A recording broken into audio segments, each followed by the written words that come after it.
right, ECE 109. Can you believe it's week 4 already? We have flown by yet again with social and emotional development. So you're down to your final week. Just a few announcements. We're at the end of the course. You guys are probably okay with that. Tonight you have, or not tonight, but this week, you have 2 discussion boards to complete. Of course, those are due by Wednesday at midnight as usual, your initial post, and responded to classmates by Sunday at midnight. You also have 1 video response assignment, a test review, and here's the thing, you are required to take the test review, but you have unlimited attempts on the points that you score, so you're welcome to take it more than once, and this will really help you with the final exam. So you may want to try to do that as early in the week as possible, get a few test runs in. Also, you have our essay about early friendship, and no, I haven't had anybody really ask questions about that one, but I wanted to just talk about it just for a minute. You're going to be telling me about 3 of your earlier friendships. So I want you to sort of think back to, gosh, it could be as far as preschool. I have a good friend that has had 3 friends that they grew up together since preschool. So that's pretty amazing. So think back to your early friendships. It may have been grade school was the first one that you remember. Maybe it was somebody at school. Maybe it was a family member, like a cousin that came over to the house. So you're going to think about those 3 friendships and answer the questions that are on our course page concerning them. So a short essay. Also, our final exam, which is due by Sunday at midnight, you have a 3-hour limit on that. And let me just say again, doing the test review will get you ready for the final exam. So it should not take you 3 hours to do. Also, you have 2 attempts on the final. You know, most of the time you just have 1 attempt on something like that. But, you know, it happens. Sometimes you vomit the first time, and I don't want your grade to be penalized that much just for 1 test. So, take it a second time if you need to, or if you just want to help get more points. Be sure everything is turned in by Sunday, September 6th, by midnight. Anything that's late, please go ahead and turn that in, because it's better to get a few points than to get a 0. I would love to see some late assignments turned in to help you out a little bit. To check that out, go to Grade a Report. To me is one of the easiest things to use so that you can check and see exactly what you're missing. If you're missing something that you've turned in, but you still have a 0 for it, please let me know. One thing that happens quite a bit are assignments that are turned in through email instead of through my course connection can get sort of lost and jumbled sometimes. So let me know if there's something missing that you've already turned it in. And I'll be sure to look over that to get you your points. And lastly, our next course begins next Monday, September 7th. And it is ECE 111, Language and Literacy. Just a quick heads up on that class. We're going to be doing Pinterest assignments along with this course. So if you're a fan of Pinterest, I think you're really going to enjoy it. We're going to go ahead and incorporate that and get that going. So there's our announcement. This week, if you looked at the media area on week 4, you probably noticed that there's no new PowerPoints to look over. So what I did was just chose 3 of the topics that we're covering this week in class to talk about during our live lecture.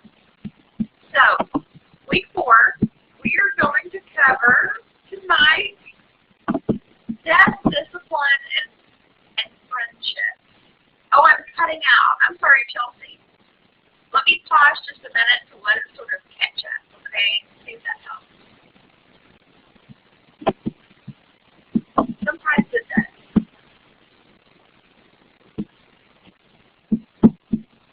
Make sure the sound's turned up.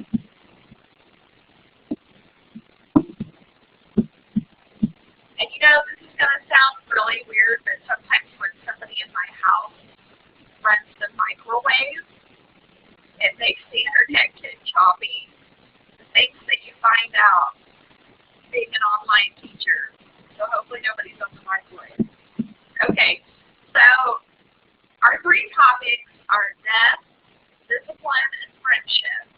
And the first two are some pretty heavy topics. So I'm going to go ahead and start with the heaviest, and then we'll end with friendship to kind of lighten it up a little bit. A little bit about, and this was in one of your discussion boards, I believe, helping children understand death. And here's the thing, nobody really wants to talk about it whenever it comes up. I know my mother's almost 80, and she'll bring up things that she wants me to know, and I'm about the only one that will really listen. And my sister says, "No, Mom, I don't want to hear it. You're never going to die," basically. But we have to realize that it is something natural, and talking about it actually makes it easier. Makes it easier to discuss, and in a way, it makes it easier to understand too. So that to children, we should be teaching them that that death is part of life, that it's a natural process. We want to avoid it, and one of the things that we can do talking about it is talking about how the flowers wilt, how the seasons change. And I know this sounds kind of strange, but having a pet and losing a pet helps children learn a little more about them as well. And you'll see this a lot in kids that grow up on a farm, that it's pretty normal to maybe lose a cow or a chicken to something unexpected.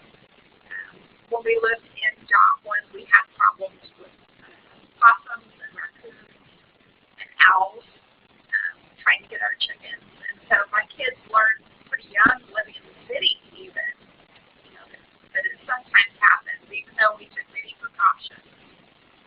Also, visiting elderly friends or relatives to show children that aging is normal. We don't want to shield them from it. They want to see the process to help understand it. So we also want to be honest about our information. And with children, we often take that approach of making up terms or phrases that we can use, such as saying, "Granddad died last night," instead of saying, "He went to sleep," or "He's gone away." And, of course, a lot of people will use "He went to heaven." Well, those are all things that children really can't understand. They do understand a little more the black and white of his body stopped working, because they can understand when their toys break, or maybe when the batteries go out of the toy that it stops working. And you can kind of use that to help understand it, And so be honest.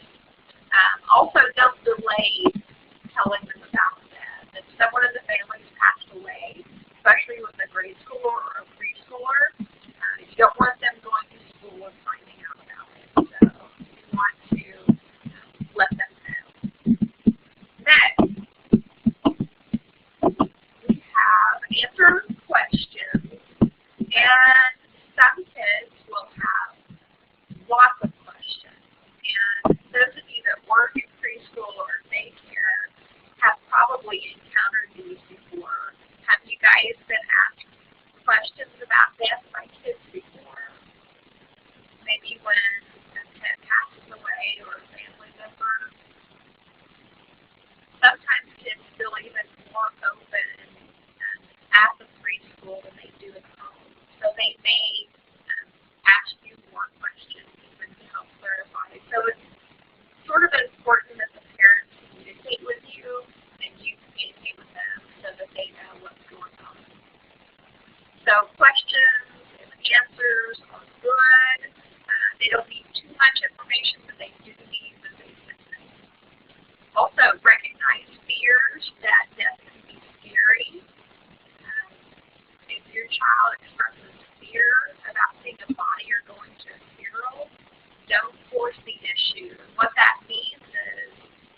sometimes it's not necessary for them to actually go to the funeral because this is a very sad occasion. And young children are sometimes overwhelmed by it, by all of the emotions. So it's okay for the kids if they don't want to go to just get that, maybe stay with a friend. I had an instance with my older children where they went to their uncle's funeral and they said, I don't want to go to the casket home. I don't want to see. And so that was the plan, that we just weren't going to go to the front of the church. We're going to stay towards the back. And then they wheeled the casket out, and we thought it was going on to the vehicle, but they had set his casket up and opened it so that everybody leaving the church could walk past the casket. And my kids were really shocked by it. I didn't know it was going to happen. They didn't know it was going to happen. And that was the moment that they really broke down. So we try to plan for everything, but sometimes it's very hard. Let them see you grieve. Don't hold your tears back. They need to see that happen. That's perfectly natural. It's good for them to see emotions. And cherish memories of people that have passed away. It's okay to look at pictures or maybe things that they gave to them or go to their house. That's fine. That will help them have good memories. So the main point of this one is that children take their cues from us. So it's important for us to be good role models, to help them understand them and help them understand grief as being very normal. We want them to be able to handle that more as they age too. So we've talked about this. You probably didn't want to do that tonight, I know. But you guys tell me, think about some experiences that you've had either growing up or kids at the center, maybe kids at school. What have you witnessed? What have you seen for ways of helping a child cope with loss? Have you seen any creative ideas or good ideas that you thought, hey, I'll remember that?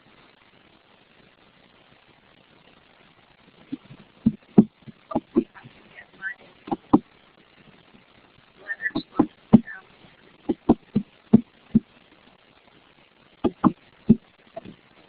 Oh, that should be easy right here. Okay, Lauren's coming up with an idea. You guys think about what are some things you could do with preschool or school-aged children to help them deal with loss, maybe of a family member, maybe even just of a pet. What can we do to help them out? Because this is going to happen.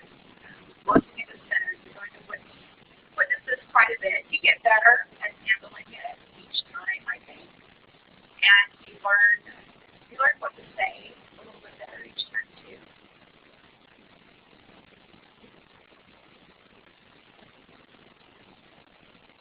Oh, Lauren, that is beautiful. With pets, they pour their ashes under flowers and brought them new life. What a great idea. Faith, you're right. Yes, there are books out there that can help them understand or even just tell a story that they can realize they're not the only person going through this. So I'll put ashes, flowers, and I don't know if I've ever told you guys this. I know I have some people that I work with. They have an urn that you can buy for people that they mix your ashes in the urn along with some tree seeds, and they plant it so it's sort of like your ashes again becomes part of a plant a tree, and you get to pick what type of tree you want to be. I was really intrigued by that idea. Look. And you live on a ranch, Benita, so it was kind of normal, wasn't it? So you really straightforward. They didn't try to sugarcoat it, you know. something else you see on a ranch that you may not see otherwise is you actually saw the death of the animals too. So I know my grandparents raised chickens for meat, and I would see Grandpa chop the heads off the chickens and run around.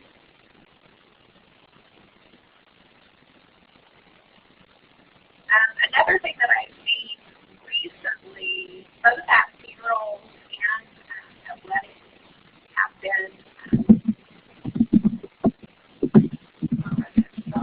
releasing balloon messages or the lantern, and that can be kind of a neat thing too. Yeah, Lauren, I agree too. Being honest is the only way to go. Yeah.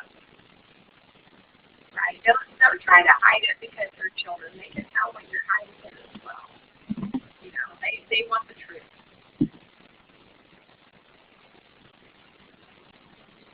Your mom and dad always told you it was okay to be sad, that their funeral would be like a party for them. Aw, that's great. Yeah, I too. I like the idea of a funeral celebrating life. You know, instead of it being such a heavy occasion to really look at all the people, to look at what the person did through growing up, the friends that they had. And one thing I like too is when they tell funny stories about, you know, friends that have been with the person that's deceased. Your dad says the same. He always told me he wanted, you know, yeah, to be part of the party, right? Well, that's great. We see, I think of anything else, ashes, flowers, books, talking about it, honesty. We brought that up, celebrate the life as opposed to making it a really solemn occasion, which, you know, is kind of traditional. And Chelsea, did you think of something? Candle lantern. Yes. I really like that too. We did that at my grandpa's funeral as well, and I thought it was really neat. Sometimes people will write messages on the lanterns as well, or send a note along with it, like you're sending a note back to them. I think that's great. Well, good job, guys. I've actually taught a class one time where we had to talk about the subject of death for a week. Actually, it was the main subject. And the first time I did it, I was so scared. I just couldn't even understand. I couldn't wrap my head around the idea of having to do this. But after I did it a few times, it was easier. And what I learned from my students was really incredible, their experiences. And one thing that we had to do was to describe your perfect death, how you want to pass away. And almost everyone said they wanted to be at night in their bed and wearing their jammies. That was, I mean, almost everybody. And of course, we wanted to be painless. We know it's going to happen someday. I think with children, you can explain what is expected. Right, that you can sort of prepare them for that. That's right, Lauren. As opposed to all of a sudden, oh my goodness, your grandma died from a bug bite. Oh, that's so sad, Lauren. Was it something like a spider bite? Must have been pretty. West Nile. Oh my gosh, how scary. I have to say that has been on my mind lately because the mosquitoes have been so strong in our area. Yeah, I'm so sorry. Yeah, and so then you're explaining to the 5-year-old niece about the bug bite, and then, you know, every mosquito that she sees, she's going to be afraid of, right? So it's really, you know, walking a fine line. Yes. Exactly. So she's, yeah, afraid to go outside. I can completely understand that. And, you know, I will do the same thing sometimes.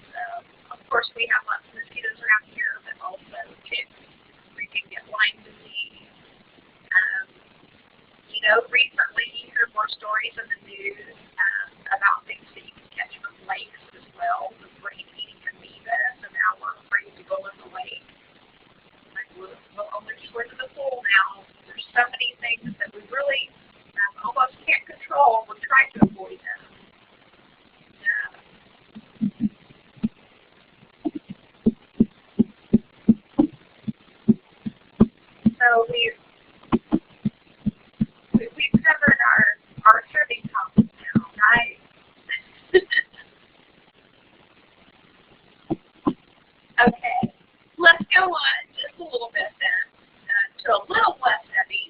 Not much though, because everyone has their own idea on discipline and what it is. So what is discipline? We're providing training that develops self-control, character, orderliness, and efficiency. Some of those, maybe not all. Instruct or educate, prepare by instruction to train, to love, guide, nurture, and support, which is the one I think we focus on. Providing strategies that build community relationships, focusing on self-control, sustained learning, and viewing behavior occurrences as opportunities to teach and support. So that's just some of the things. So we talked about the difference between punishment and discipline. And of course, we want to focus more on the positive. So why do we sort of shy away from negative discipline? This has been kind of a thing in the past that we want to get away from. What does negative discipline do? First of all, what's negative discipline? Spanking, hitting in any way, anything that's causing pain. By using negative discipline, and it doesn't have to be physical pain either, maybe you're causing emotional pain. The punishing only decreases the undesired behavior, but doesn't increase desired behavior. So maybe you're getting them to stop one part of the action, but you're also not encouraging them to replace it with a better action or better behavior. By using corporal punishment, spanking as an example, you're actually modeling aggression.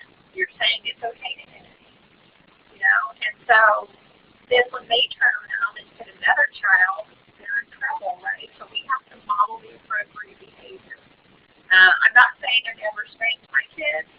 It did happen several times, but I reserved it for instances when they were in immediate danger of being harmed by, you know, walking out in front of a car or doing something with an electrical outlet. They might get a little pat on the rear, nothing big, but enough to get their attention and say, no, you know, you don't do that. I wish I could say I never did, but it did happen a few times. The rest of the time, so we did use time out, and we also talked about it. We don't want to humiliate and demoralize the child, damaging their self-esteem. We don't want to create this vicious cycle of punishment, anger, resentment, acting out that can sometimes go along with using negative discipline methods. They can become distrustful of you, so you can actually create a situation where you're hurting your relationship, and it can lead to other emotional and behavioral problems. So we want to get away from that as much as possible. And we want to focus instead on positive discipline. Oh, what is this?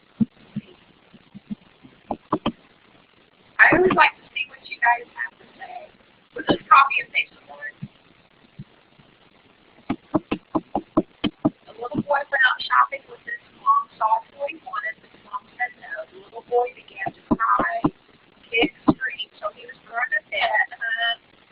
He was determined to leave the store that toy in hand. The mom then spanked her son in front of everyone. The little boy was in disbelief at what had just happened, asked his mom why she did it, but the mom replied, because when kids are tantrums, because they don't get what they want, they deserve to spank. A week or so later, they went back to the store to pick up a cake she ordered, but the employee messed up the whole design and spelled his name. The mom got very upset and went off on the employee for not making the cake she had wanted. All of a sudden, there is slap, slap, and the little boy spanked his mom. Mom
how I feel if I were being put down in front of other people, maybe called names. And you could even go so far as saying, how would I feel if I was put in timeout, but nobody explained to me why I was put in timeout. I just knew I had to sit in a chair for 5 minutes or however long. So that's great. It really brings up the importance of using your words and explaining what's going on when you're trying to guide a child. Very good. I like that. I need to copy and paste it now so I can save it for our future course. So some guidelines on constructive disciplines, we've talked about this before. Instead of catching the child being bad, we want to catch them being good and reinforce that good behavior. By doing that, you can sometimes keep them from doing the bad behavior in the first place. Encourage children to see their own strengths, help them build their own positive image about themselves. Manipulate the surroundings, keep them from frequently having to confront the problem, see them as capable of solving. I've seen parents do this before where they're purposely making a child frustrated, thinking that they're going to teach them something in the process, but actually this can do just the opposite. So there's something that's frequently causing this problem. Maybe sometimes you can change that in a way, changing the surroundings. Express interest in the child's activities by talking to them about it. And use physical restraint only when completely necessary. An example would be losing control, and the child was in danger of hurting themselves or hurting others. I've seen physical restraint used before in a special ed classroom, and it was for children specifically with behavior disorders. And really this was when a child might try to hit another child or a teacher, that they would put them in basically a hug restraint. They kept their arms and their legs down so they couldn't take their hit.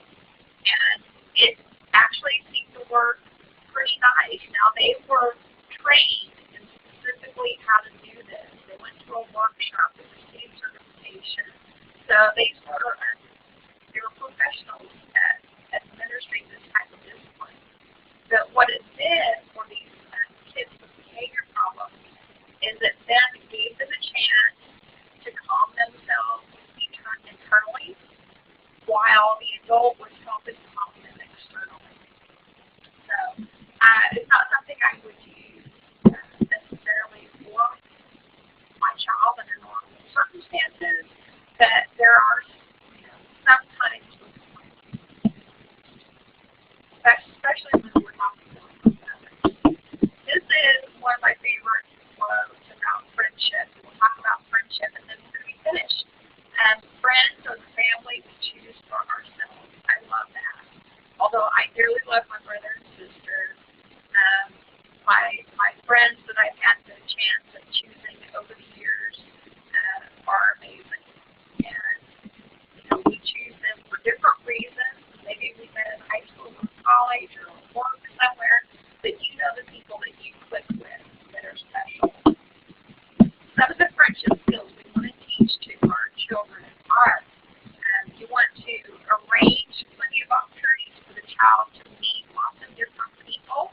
You might do this in the form of play dates. Maybe they're in some type of preschool, in a play group, at the park. There's lots of different places this can happen. So you want them to be able to encounter different people. Children learn from seeing how you treat your friends.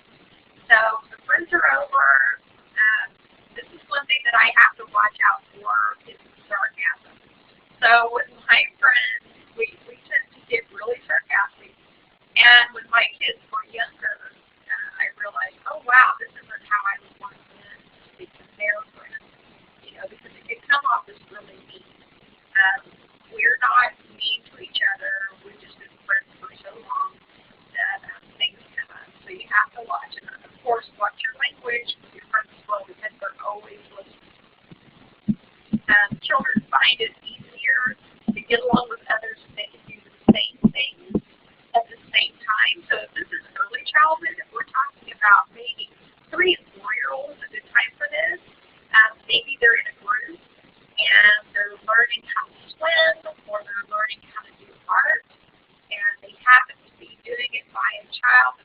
conflict with, that's fantastic. You're doing something side by side and they're learning about friendship. Play games with them so they learn about cooperating and considering others. Now this is smart. Have you ever tried to play a board game with a child that was maybe a little too young for it? That they really weren't ready for the concept of taking turns, and it can be kind of a struggle, so you want to be sure that they are ready for it. One of the first board games we used was Apples to Apples. Have you guys played Apples to Apples before? It's one of those old-timey board games. But you do get to spin a wheel, and Fable is a game also, and you get to count the apples, so you do have math. So you've got a little friendship, and then when you get to the end of the game, I think the hardest part is also realizing that somebody wins and that other people lose. They don't like that. And when they're very young, it can actually upset them at the end if they lose, but it's a learning process. They have to learn that sometimes you do and sometimes you don't. So board games can help out. And also, reading stories about friendship. There are, of course, hundreds of stories out there about special friendships, whether it's between people or animals. Also, have other children over one at a time. I thought this was a good idea, so that you don't have as much pull on the child, that they can just focus on one kid at a time. I noticed this with my children with sleepovers when they were younger, that with one other person it went pretty good because they could play together and decide together what movie to watch. But when you threw a third kid in, sometimes that's when two would buddy up and the third one would feel like they're left out. So maybe sometimes it's a good idea just to start with a smaller group and just look like when children are first learning to play together, have something planned for them to do, like an activity or an art. Teach your child to smile and greet other people, but don't force it, especially if they're a shy child. So you don't want to make them say hello or goodbye, but you want to encourage it. Help them to show interest in what other people are doing, giving compliments to their playmates. And as the caregiver, you of course want to give compliments to them and to your coworkers as well, so that you are modeling that behavior. Praise your child for being friendly and caring, because that's very important also. And help children to use words to say what they need or what they feel. Examples were, I would like a turn with that, or would you like to play in the playhouse? And I personally love to see children ask other children questions. You know, would you like to play pencils with me? Would you like to play house with me? Because it is showing that they're connecting with them and asking their opinion related to joy. So good stuff. Friendship. And our final slide is coming up right now. Do you have any questions, guys? This is our final week, and I sent you an email saying that I've put zeros in the grade book where I don't have an assignment for you. So be sure and check that, see where you're at, see if you need to get some more things turned in so that we can get your grade up. You guys have actually done a pretty darn good job this time. I've been pretty impressed with this class. Do you want me to email you? Yes, I would love that, Lauren. That would be great. Thank you. That'd make it easier for me too. It's kind of hard to get stuff off Blackboard Collaborate. I love that. Good. So check out Gradebook. Get your assignments in. Try to start earlier in the week so that you can get some of those out of your way. And then of course practice. Chelsea, this is your last lecture. Yay! We're so happy for you. And you start your externship next week, right? So you'll start accumulating your hours. I love that. Good job. Good job.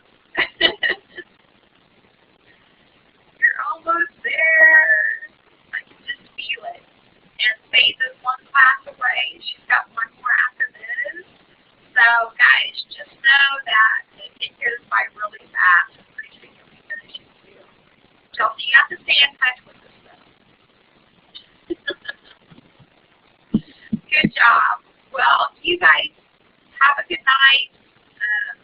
Send me an email or call me if you have any questions. Try to get everything finished up. Everything turned in by Sunday at midnight. Grades go in